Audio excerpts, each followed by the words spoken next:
Hello student. मैं दीपक सिंह स्वागत करता हूँ डीप मैथमेटिक्स क्लासेस में। दोस्तों, lines parallel to the same line. बात यही है कि मेरी पसंद भी वही है जो तेरी पसंद है। तो मेरी और तेरी पसंद भी क्या है? एक ही जैसी है। तो आइए चलिए समझते हैं और क्वेश्चन आंसर भी देखते हैं। ये चैप्टर 6 का क्लास 9 का एक थ्योरम है, lines parallel to the same line. ये सत्य है। सत्यता को चेक करने का तरीका क्या है? आइए चलिए।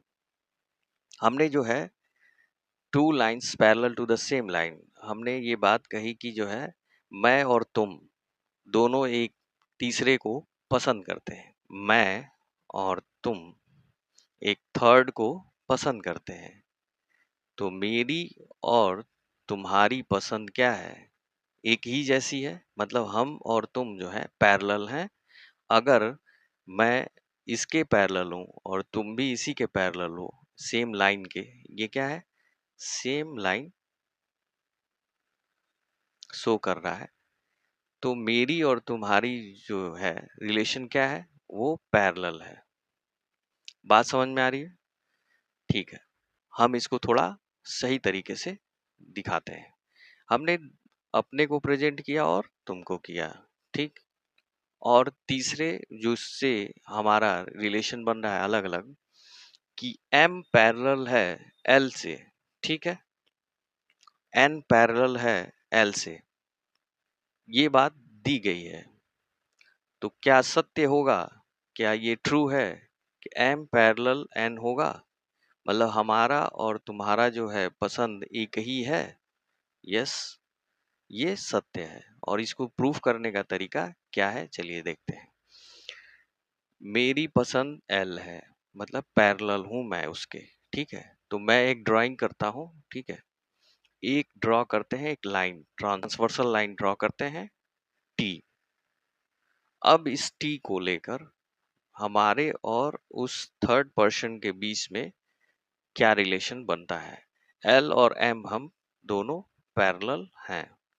तो हमें बताया गया है कि एक्सियम है करस्पॉन्डिंग एंगल का, तो ये भी बराबर होंगे, ठीक है। एंगल क्या होंगे? सेम होंगे, ठीक। तो वन साइडेड अपर साइड की जो एंगल्स हैं वो करस्पॉन्डिंग एंगल कहलाती हैं। तो ट्रांसवर्सल लाइन के एक सेम साइड पे दोनों एंगल्स ऊपर वाली हमने ली है। m और l के बीच में रिलेशन क्या है? m पैरेलल टू l है। और हमारा कहना है ये है कि ये वाला जो फर्स्ट एंगल है वो सेकेंड एंगल के इक्वल होगा, ठीक है। समझ में आ रही है बात? ये गिवन है, ये करस्पॉन्डिंग एंगल एक्सियम से ली गई है, ठीक है। ये सत्य है। अब क्या है, फिर कह रहा है कि एक सेकेंड लाइन है वो भी L से जो है पैरेलल है, ठीक है। ये भी गिवन है। तो वही बात हो जाएगी कि ये वाला जो एंगल है करस्पॉन्डिंग एंगल यहाँ पे थर्ड वाले से इक्वल हो जाएगा इससे, ठीक है। तो ठीक है, हमने L और N के बीच में रिलेशन करस्पॉन्डिंग का दे दिया है, क्योंकि L और N पैरेलल है, ठीक है। तो 1 and 3 is equal angle, 1 and 3 corresponding angle हो गया, ठीक है। सो एंगल 2 एंड 3, देखिए 1 2 के इक्वल है, 1 ही 3 के इक्वल है, तो ये दोनों भी इक्वल होगा।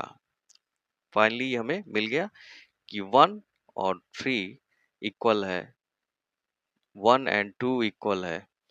तो इन दोनों के बीच में हमें रिलेशन मिल गया कि ये दोनों भी क्या है? इक्वल हो गए, ठीक। 1 3 के इक्वल है, 1 2 के इक्वल है, तो ये दोनों क्या हो जाएंगे? इक्वल हो जाएंगे, ठीक है। अब कह रहे हैं कि जब करस्पॉन्डिंग एंगल से 2 और 3 जो है, देखिए 2 और 3 सेम ट्रांजैक्शन लाइन पे अपर साइड में ये दोनों एंगल बन रहा है। तो अगर दोनों एंगल अगर ऐसा है, ये करस्पॉन्डिंग एंगल कहलाते हैं दो लाइनों के बीच में। तो लाइन क्या होती है? पैरेलल होती है, तभी ऐसा हो सकता है, ठीक है। तो फाइनली हमारे पास क्या मिला angle 2 and 3 are corresponding angle, they are equal, therefore you can say that both are parallels each other। ठीक है, ये बात आपको यहाँ शो कर दी गई है, lines which are parallel to same line are parallel to each other. ठीक है, फाइनली आपको समझ में आ गया कि M और L के बीच में जो रिलेशन है वो हमें मिल गया। चलिए आगे देखते हैं कुछ छोटे छोटे प्रश्नों पे, जिससे हमारे कॉन्सेप्ट सही रहें। दोस्तों यहाँ पे आप देख रहे हैं कि एक L और M लाइन दी गई है और ये दोनों पैरेलल हैं और ये एक ट्रांसवर्सल लाइन है, तो 60 एंगल यहाँ पे दिया गया है। ठीक है, और यहाँ पे x दिया गया है, तो x की वैल्यू क्या होगी, सेम होगी। ये आपका जो है इंटीरियर एंगल है। ठीक है, अल्टरनेट इंटीरियर एंगल, एक ही ट्रांसवर्सल लाइन के दोनों साइड में। ठीक है, ये जो एंगल होते हैं वो अल्टरनेट इंटीरियर एंगल होते हैं और इसकी वजह से ये दोनों इक्वल होते हैं, तो यहाँ पे इसकी वैल्यू हो जाएगी 60। दूसरी बात यहाँ पे आ रही है कि आप थोड़ा सा इसको इस तरीके से देखें, ये ए और बी पैरेलल हैं और ये ट्रांसवर्सल लाइन ऐसे कट कर रही है, तो यहाँ भी वही बात हो गई, अल्टरनेट इंटीरियर एंगल्स मिल रहा है, y की वैल्यू क्या हो जाएगी 55 ही हो जाएगी। ठीक, यहाँ पे आप देखिए L और L1 और L2 में कोई रिलेशन तो मिल नहीं रहा है। ठीक है, L1 और L2 में कोई रिलेशन नहीं मिल रहा है, क्यों, क्योंकि पैरेलल नहीं है। ठीक है, ये दोनों क्या है, पैरेलल नहीं है, इसलिए हम 1 और 2 के बीच में कोई भी रिलेशन नहीं बता पाएंगे, तो ये नॉट के बराबर होगा, मतलब ये इक्वल नहीं होगा। ठीक है, जब L1 L2 के बीच में कोई रिलेशन नहीं मिल रही है, तो हम 1 और 2 के बीच में कोई रिलेशन कैसे बता सकते हैं। यहाँ पे आपको ये L और M की बात बताई गई है कि यहाँ पे L और M जो है पैरेलल हैं, तो ये कॉन्सिक्यूटिव एंगल है। ठीक है, वन साइडेड। ठीक है, दो पैरेलल लाइंस के बीच में, ट्रांसवर्सल लाइंस के वन साइड में ये दोनों एंगल मिल रहा है, तो z plus 60 is equal to 180 होता है। ठीक है, तो z इज इक्वल टू 120 मिल जाएगा आपको। बहुत इजी है दोस्तों। ठीक है, यहाँ पे आप देखिए कि ये दो पैरेलल लाइंस हैं और x की वैल्यू फाइंड करनी है, तो ये करस्पॉन्डिंग एंगल है। क्या है, करस्पॉन्डिंग एंगल है, x इज इक्वल टू 120 होगा। ठीक है, यहाँ भी आप ध्यान दीजिए कि L और M, ठीक है, एल एम दोनों पैरेलल हैं। ठीक है, यहाँ पे ये 60 है, तो a की वैल्यू क्या मिलेगी, कॉन्सिक्यूटिव से क्या मिलेगी, 120 मिलेगी।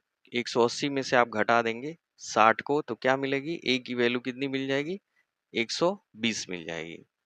अब 120 और p और q भी क्या है, आपस में पैरेलल हैं, तो ये 120 जो है यहाँ पे आ जाएगा। बात समझ में आ रही है दोस्तों। ठीक है, तो ये हो जाएगा आपका 60, ये हो जाएगा 20, और यहाँ पे आपको वर्टिकली अपोजिट से C भी क्या हो जाएगा, 60 हो जाएगा, और ये वर्टिकली अपोजिट से D भी क्या हो जाएगा, 120 हो जाएगा। बात समझ में आ रही है दोस्तों। बहुत ही सिंपल है, कोई दिक्कत नहीं है, आराम से करिए। बस ध्यान में रखिए कि पैरेलल लाइंस में, ठीक है, सारे आपके जो चारों पॉइंट्स हैं, corresponding, alternate, interior, exterior and consecutive, ये 4 पॉइंट्स आपके माइंड में हमेशा रहने चाहिए। तो उम्मीद करता हूँ आपको अच्छा लगा होगा। प्लीज़ लाइक और सब्सक्राइब और शेयर जरूर करिएगा। मैं दीपक सिंह फिर से मिलता हूँ आपको एक्सरसाइज 6.2 में इसके क्वेश्चन के साथ। तब तक के लिए धन्यवाद।